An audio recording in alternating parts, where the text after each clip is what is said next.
Your internet provider is lying to you about your speed, and I can tell you why in 30 seconds.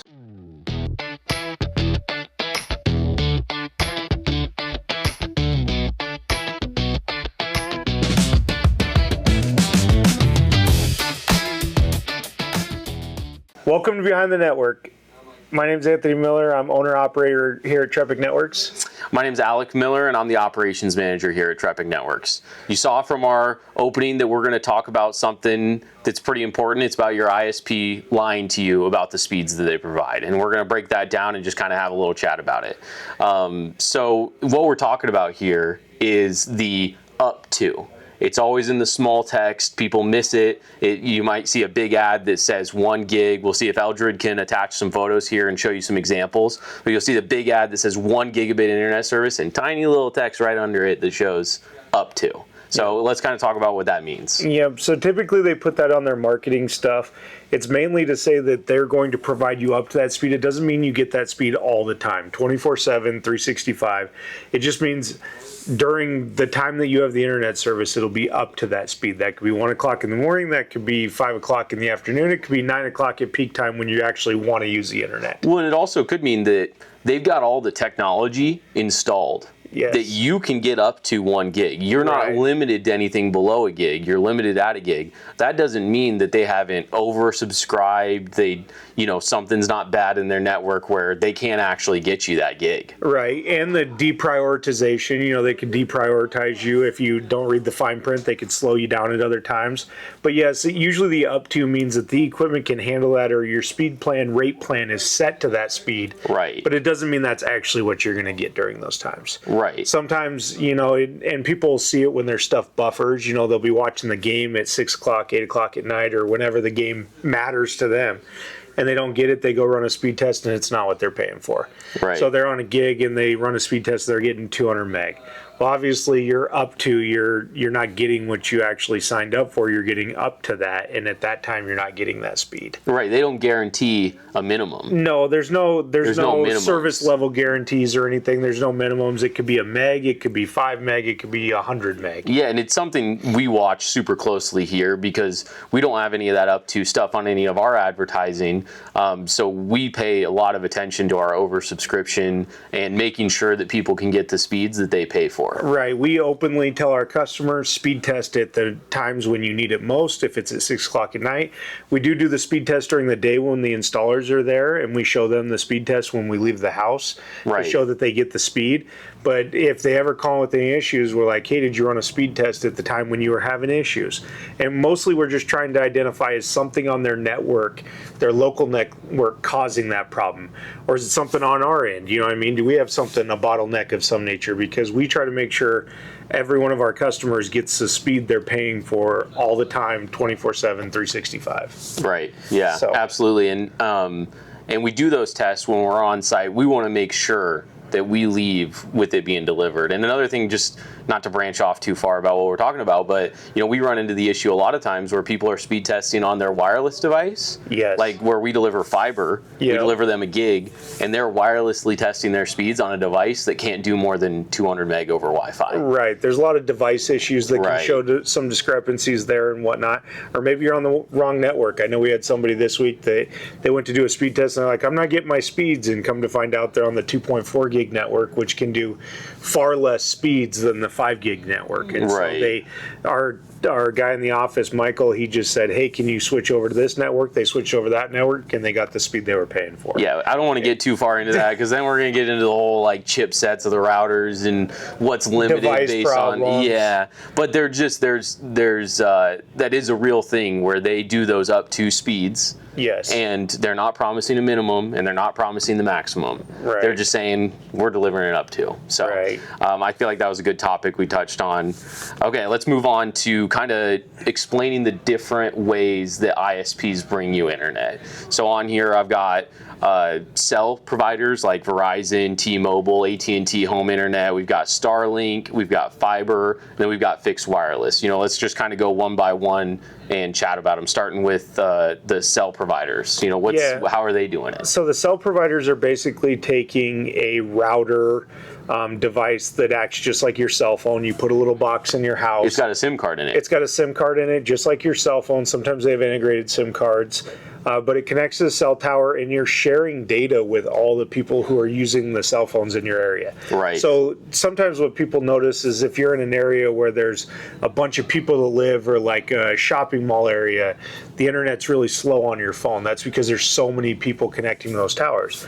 Well, when you buy 5G home internet from the cell providers, Verizon, T-Mobile, anything like that, you're sharing that data with all the people who use cell phones around you, whether they're streaming on TikTok, whether they're streaming YouTube. Right. Anybody who's using a cell phone in that area and they are not on a different network, they're on the cellular network, you're sharing your home data with that. So if you get a box like that, you're not getting prioritized or anything. You're not, there's no priority that says because you have a home internet box, you get more priority than a guy with a cell phone. Now, tell me this, like I haven't ran a lot of speed tests on my phone necessarily, but I know the ones I have, I'm rarely seeing like 500 meg, which is what they're kind of claiming to deliver. So is there any different technology inside There is different technologies and stuff, but it all matters proximity to towers. Right. So you can see a speed test if you go stand like right next to a cell tower, you can get super high speeds on a cell tower, but because of the frequencies they're using and stuff, you get further away and even inside houses and buildings and behind fences and other houses, and you get in these very congested areas, the cell phone does not work that good. And it's always varying, you know what I mean? If for whatever reason they have an event in your area and a bunch of people with cell phones move into that area, all of a sudden your home internet's not a priority anymore. They got all these cell phones, they all share the data to anything, and so you might be like, why is my home internet not working? I'm trying to work from home. It would be interesting to know, because they're making such this push for the home internet, to know if they are prioritizing data to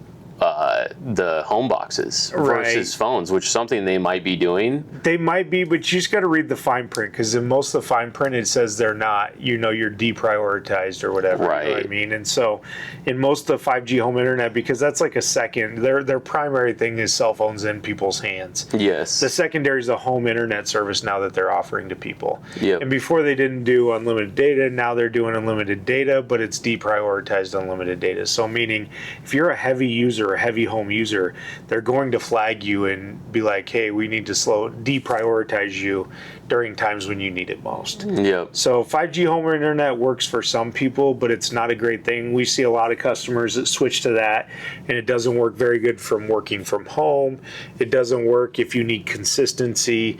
If you're just browsing every once in a while and whatnot, sometimes it works for people, but we get a lot of people that try it and it doesn't fit their needs and they come back to TREPIC. Yeah, I mean, it's a lot to do, like what you said with density and stuff like that. And it depends the area they're in. A lot of people, like, they're not close to a cell tower. They walk out their front door and the next cell tower is a mile or two away. They're not going to have very good home service there. Now other people, they live right next to a cell tower and they get great speeds. Right. You know what I mean? It depends on where they're at and what they get. Yeah, and I also understand some of the ease of it. I mean, you're kind of eliminating another person you have to pay. You just wrap it into the bundle of your phone. Yes. Which is... Yeah, and they're really good at selling it. I mean, you go in there to get your phone fixed and you walk in the front door and they're like, hey, you should sign up for 5G home internet. We're giving you a discount. Yeah. They get you hooked because you're in there trying to get your stuff fixed. And they're like, who do you use for your home internet? I mean, I've seen it. You've probably seen it down here in Target. They got the AT&T people hounding people down to get them to switch over to them. They're like, hey, what do you got for home internet? What do you use for this? I always tell those people, like especially at Costco, the AT&T people, even though I have an AT&T phone, I always tell them, oh, I use Verizon. Yes. And I walk right past them every single time. I know, because if you tell them AT&T, they're like, oh man, they're like, do you have 5G home internet? Are you sure you're not paying this right? You got to tell them, be like, I have this and I'm paying $20 a month. Yeah. And then they're like, okay, well, I can't beat that. And then they walk away. Just something so extreme that they can't even think about it. Next one is Starlink, which is a big up and coming. I mean, they've been around for 2 years, roughly. Probably 2-3 years. Yeah. They're definitely one of the most unique new providers that we've seen in the last 10 years, because, I mean, a lot of people have a pretty poor taste for satellite internet in their mouth. Right. Because of how poor it was, and it has been over the last 20 years. Yeah, so whatever. like you used to have like HughesNet was a big one. Yeah, Viasat Viasat was a big one, and so you had these other satellite providers that weren't even really good providers, but in an area where you were out in the middle of nowhere and there was absolutely no other option. Right. That gave you an option, but it was high latency. Well, and I remember people would they'd sign up for a 5 meg plan and maybe get one. Yeah. The peak times, and then they'd get like super throttled. I remember like usage was super low. Like they didn't even have like a gig of usage. They would have like 500 meg of usage, and then they would get throttled down to be unusable. Unusable because it was already so slow. We still get people that switch Which from is just HughesNet crazy. over to us, and they're still paying HughesNet for that. Well, and they were charging like insane amounts. Like I remember people would switch to us, and they'd switch for 80 megs for $50 a month, and they'd come from this provider that they were paying $150 a month for 5 meg or 10 meg. Yep, 10 meg, $150 a month. With big data caps and 110 ping latency. But it was terrible. Anyway, so just to talk about where it came from, now we got Starlink. Now we got Starlink, and Starlink is good, but it has a lot of growing pains like anything else. The oversaturation, you can see it. They've gone in different phases, and we've even had some of our customers that try to switch over to them. And so they do this thing where they switch people over, and then they don't sell any more things. It's because they're oversubscribed. Right, they start denying people in a similar area. Yep, they start denying people because they're dealing with the oversubscription type thing. Because not only are some of our customers trying out Starlink, even the people in town who have Cox and fiber and other providers are trying Starlink. Yes. And so there's, we live in the valley, and so there's millions of people that live here. And when you got the in-town people trying to switch to Starlink and the out-of-town people, everybody tries it. Right. And so it's just becoming this thing where they're oversubscribing, and then some people have reported where they're like, yeah, it's back to the up to thing. They claim I get 400 meg, but it's 400 meg at 1 o'clock in the morning, and then when I want to use it at 6 o'clock, I'm down to like 20, 30 meg in my stuff buffers, and working from home's inconsistent. I mean, there's... Well, it is, but it is like, even though, some people are having issues and are oversaturated, it's a super cool product. I mean, it's super expensive upkeep, and just to give the audience a little bit more information about it is, if they don't already know, is that they're launching low orbit satellites, whereas HughesNet and Viasat were on the higher orbit or whatever. Yeah, they're launching in LEO, which allows them to much shorter distance, much lower latency, higher speeds, better connectivity for their devices on the ground to the ones up in the air, which is like the groundbreaking. Yep, and it does work for people. I mean, there's a lot of people that travel and that's a big thing. Like campers, planes. Yeah, there's a lot of things. I've even seen, like, I saw a guy driving down the road the other day. He had a Starlink mounted to the top of his truck, right? So he could have internet while he's out. I don't know what he did for work, but he had it mounted on top of his truck, so if he parked out in the middle of nowhere, he had internet access. Yeah, and I remember when Starlink first started, they only had the one that you could buy. Right. And then they started realizing people were putting them on their vans and on their planes and stuff, and so then they came out with a mobile unit that's 3 to 5 times the price. Yes. If you want to be able to be mobile, and I remember they started with no data caps. Yeah, and now there's data caps. Yeah, they have data caps. They do the whole deprioritization. Same thing as cell phone things. So that you have to sign up for their plans. And right now, I think their ad is like 400 meg for $50. But if you read the fine print, it's 400 meg. That plan's actually like $150 a month, and that's their unlimited speed. They have a speed cap. I think their 100 meg plan for $50 is like, it's $50 for the 100 meg plan, so they have a speed cap on it. Right. And so they're kind of doing some weird advertising things. I think it's more to do with their IPO. They're trying to ramp up their numbers because they're going to go public. I didn't know they were going to go public. Yeah, supposedly the theory is they're going to go public by the end of this year. Try to get a bunch of subscribers online, even if they're for super cheap. Yeah, so they might even oversubscribe their network before they get that because they're looking to get a huge IPO. I mean, I have, if they say I have 500 million subscribers versus 300 million subscribers, it looks way better at an IPO and their stock price will go way higher. Yeah, and I mean, ultimately, they provided a very expensive to provide solution because they have to launch satellites, which, cost $5-10 million, whatever, to launch, and they crash every couple of years.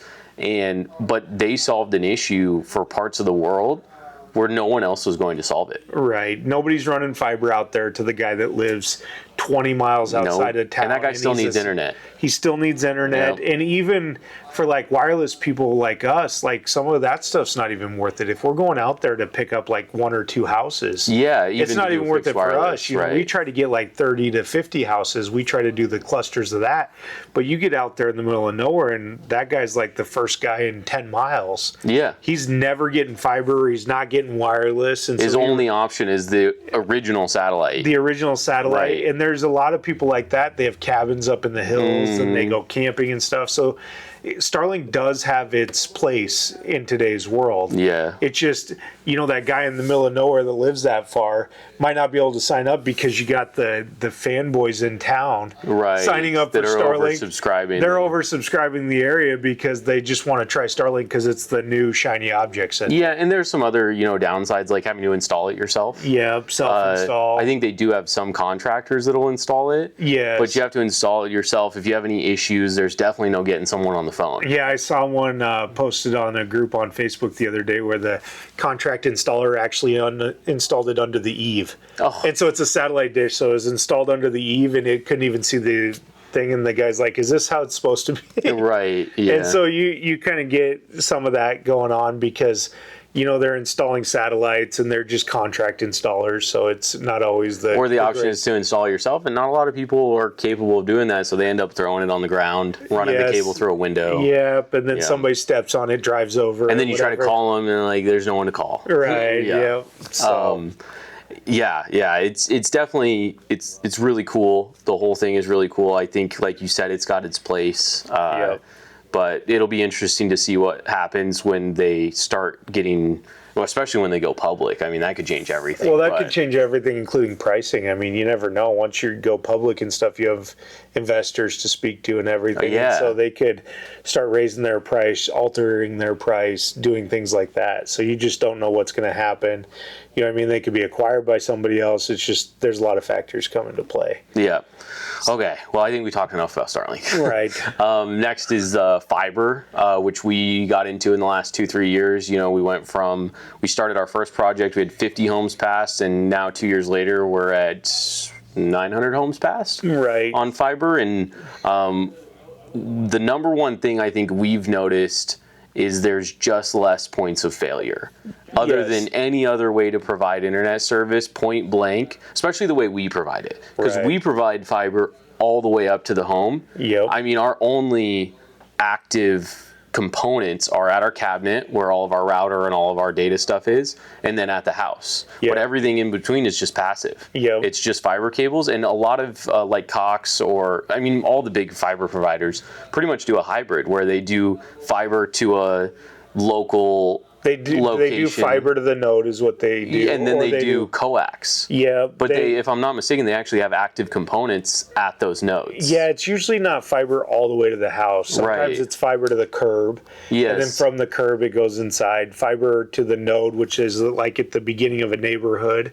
And then they feed that neighborhood with coax, but it's fiber to that edge point. But coax has its limits. They can't do the same speeds on coax. That's what everybody's learning. That's why fiber to the home is so prevalent now, because limitations. I mean, there's 1 gig, 10 gig, and 100 gig modules on fiber. And so you can do 100 gig, which is so far past any home internet connections.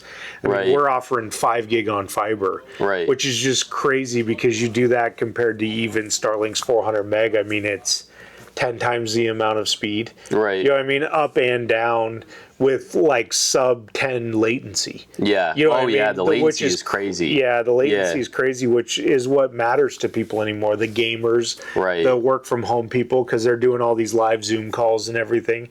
That latency is what really matters. So fiber to the home is the top tier thing going on. Yeah, fiber all the way to the home. And then there's a level down where it's fiber to the node or fiber to the curb. And then there's some limitations from that to the house when they use stuff like coax. Yep.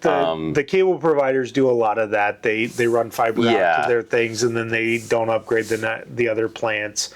But fiber to the home, especially with like Google Fiber and stuff, people are actually running fiber to the home in a lot of neighborhoods now because that's just becoming the gold standard that everybody wants. But like up until they started getting into the market, I don't think Cox was doing a lot of actual fiber. I mean, in the apartment I lived in, I had real fiber in my apartment. Yeah, the theory is that Google, none of the big providers were doing it. And so Google came out and said, we're going to start doing it. Right. And now all the big providers are like, well, if they're going to do it, we're going to do it. And so the big providers started investing in fiber after Google Fiber started, because they're like, we don't want to compete against Google. Well, and I don't really understand what the advantages of doing coax or copper to the home. It's more of a cost. It's more of a cost advantage. Yeah. They're upgrading their existing networks, so it costs more money to go pull all the copper out and do fiber to the homes. I mean, like when they originally started providing fiber to a neighborhood, they do fiber to their nodes, and then they do coax up to that. Like, what's the advantage there? They really didn't do that. Most of that stuff is old, and they've just upgraded. Oh, okay. So they had like coax all the way out to the node. It would be coax all the way. So they've just upgraded their networks. They just haven't upgraded all the way to fiber to the home. Right. Because they're saving dollars. I mean, they're like, we're going to run fiber up to here. It'll make it better because we're getting closer to the houses, but then we don't have to run fiber to every single house. Yep. Not that glass is expensive. It's just one of those things, the labor to do all that's expensive. Right. You know, going to pull out all that coax and do fiber to every single house. And to be fair, I mean, it's only been in the last 10 years even where the demand is there to even, justify needing a gig at home. Right. Right? I mean, 10 years ago when we started, we were offering, our top plan was 10 meg. It was 50 meg. I think we had 10, our very 20, top was and 50. Top was 50, lowest was 10 meg. Well, and now our lowest plan on fiber is a gig. Right. That's the lowest we offer on fiber right now. Right. It's just it's the requirements. I mean, people are streaming more video. They're downloading more. They demand it to be faster. A lot of people work from home. A lot of people work from home, stuff like that. Yeah. So, yeah, fiber is the gold standard just because it has far less limitations. I mean, the fiber going in the ground now will last the next 100 years. 50 to 100 years. Yeah, It'll last for a long time. I can't see any world. Well, and it's we don't even know the limits of it, because I mean, at least I don't know. I don't know if they're even working on developing modules that could do a terabyte. Yeah, I don't know of any modules that are out now, but they can definitely do 100 gig. But I don't even think I don't even know if there is a limitation to what could be transmitted on light.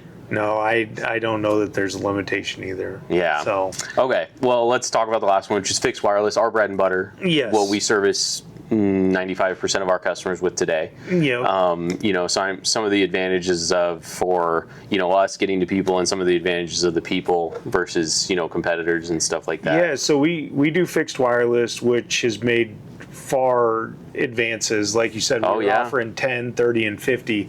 Now we're up to we can even do possibly a gig on fixed wireless with 60 gigahertz technology. Right. It goes back to that, how close are you to the tower, and how close can you get to the customer?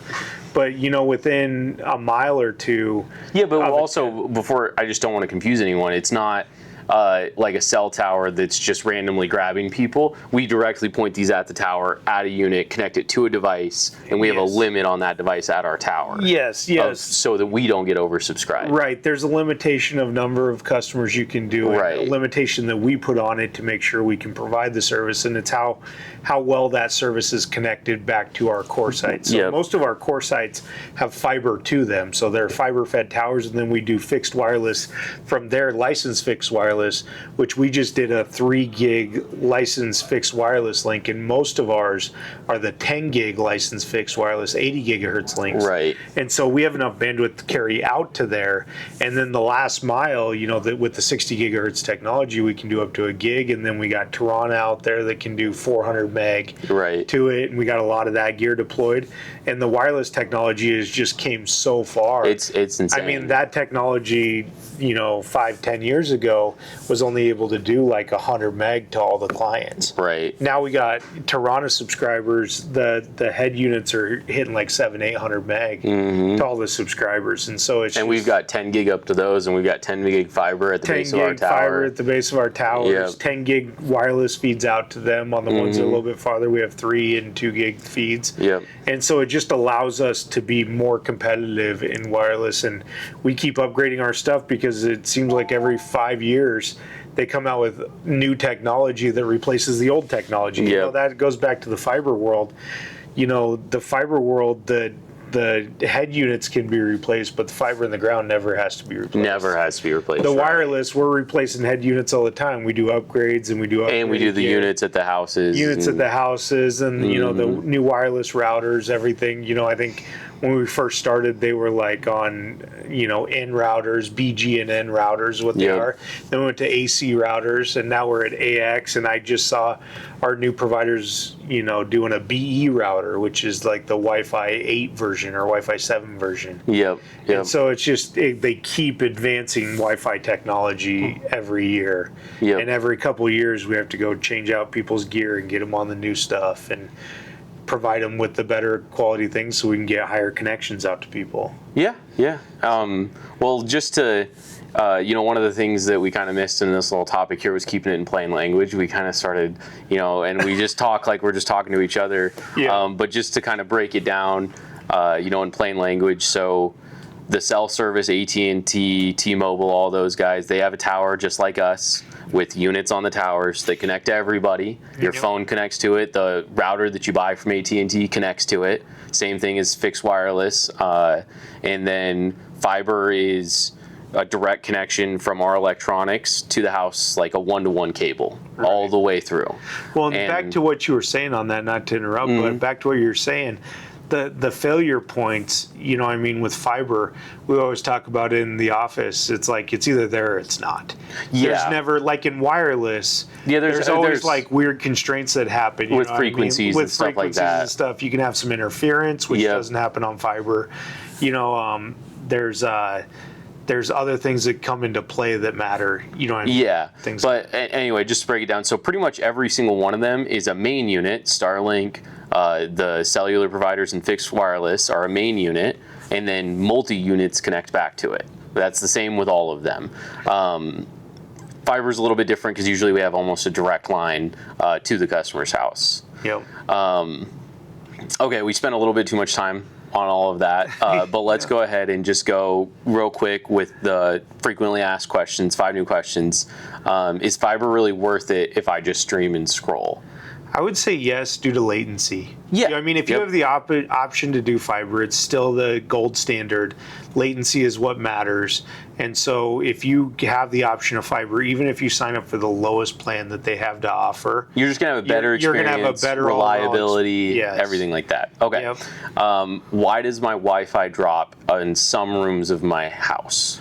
It's usually because it's a Wi-Fi problem in the house. It could be walls. We've had crazy houses that are built out of concrete and weird wall issues. It could be that your Wi-Fi router over time, talking about that, we have to replace equipment every so often. The Wi-Fi cards get weak in them, or the memory gets full. It's got weird memory issues, software issues. Well, and it's also another thing is the placement of the router. If it gets put all the way on the edge of your house, a lot of people have on-cue panels. That's usually in the laundry room or something like that, and then they put it in this tiny little metal box that nothing can get out. So placement's a big part. Placement's a big part, but if your router is, you know, 5-10 years old, definitely would look at possibly upgrading your router or getting a new router potentially. If the power goes out, does my internet go out too? Yes. Unless you have a backup generator that runs. Generator, or you could have a UPS. Some people have like a rack and they have a UPS. But if you don't have battery backup, your internet's going to go out. Eldred put that question on here, and we're not going to say anything to him until after the video. But yes, if you have no power, it is safe to assume that your internet does not work. We have people call us all the time because we have certain areas that lose power a lot, and if your power goes out, your internet's last one is, we don't do this, and a lot of the old providers do, but can I keep my current email if I switch providers? Like a lot of them gave them an email. Email used to be a thing until Gmail came out. And everyone would have your email at your internet provider. You get an email, and you'd actually pay for it, $5 a month. For your email address, and so people always want to keep their old Cox emails or whatever. And do they usually let them keep them though? They usually let them keep them now. They don't charge for them anymore. But it used to be a thing where they'd have to change their email provider when they change their providers. Not common anymore. We've never offered email because Gmail was out when we started the company. But we rarely have people even ask for it. We always tell them to go sign up for a Gmail. Last one is, how fast can TREPIC actually install once I sign up? Well, it kind of depends, just based on demand, but typically we get out same week. within a Yep. few days Same of when you week, sign few up. days. And our website has an awesome feature where you go in, you type in your address, you see if we service your area. If we do service your area, then you just sign yourself up. You pick a date on the calendar, you pick a plan, you pick any add-ons if you want them, you schedule yourself, you get an email with all the information right after. And if you don't get that, then one of our team members here just have to review your address and see if you're just barely out of our coverage area and if we do service you. Yep. So short answer is typically just in a few days, same week typically. Yep. Okay, well, we better wrap this up. We're running out of time. So Sounds good. thank you for being part of another week on Behind the Network, and we'll see you next week. Yep. See you next week.